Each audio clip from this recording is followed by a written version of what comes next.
My name is Jason Freed, and I'm the president of the Tucson Education Association. We represent the good portion of the employees within Tucson Unified School District. The goal in anytime you have somebody who graduates from the university with an education degree, you want to be able to keep those people teaching in the classroom for 20, 25, 30 years. Previous times that was much easier than it is currently to be able to help people to stay in the classroom. There's a myriad of reasons as to why folks are not being able to stay in the profession. We have the information that shows in Arizona we have this huge teacher shortage, and yet we have a number of people who have teaching degrees and are not teaching. And so you wonder why.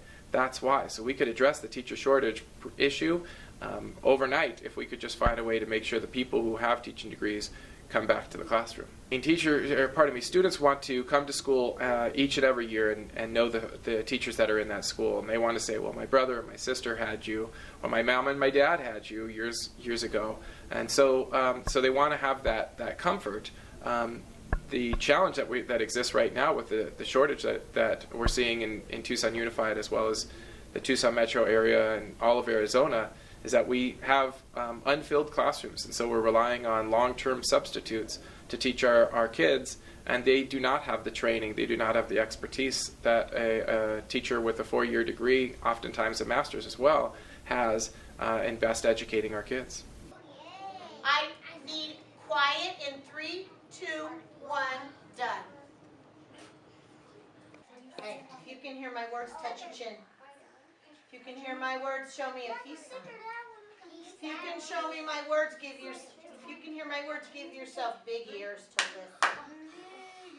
If you can hear my words, clap once.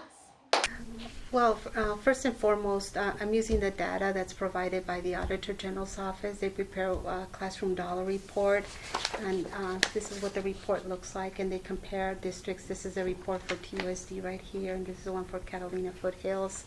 TUSD for 2016 spent $8,412 per student, whereas Catalina Foothills spent $7,101.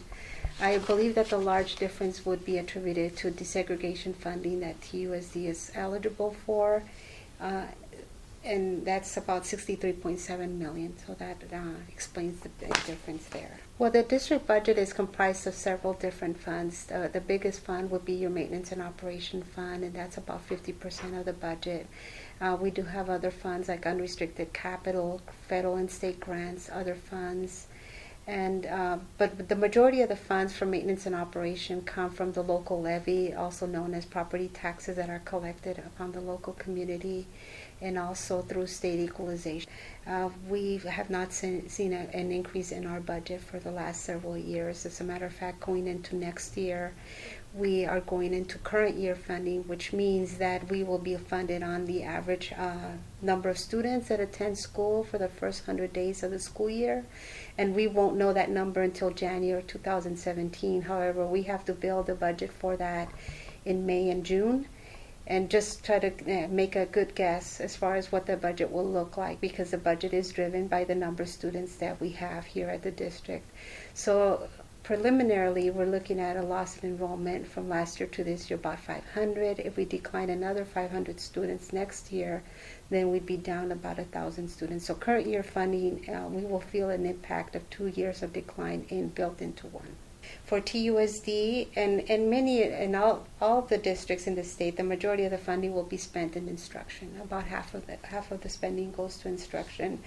TUSD is at 48.8%. And we'd like to reach the state average. The state average, I believe, was closer in the range of 50%. So that we're still working towards meeting that goal and moving more of our resources into the classroom so we can have a better spread there.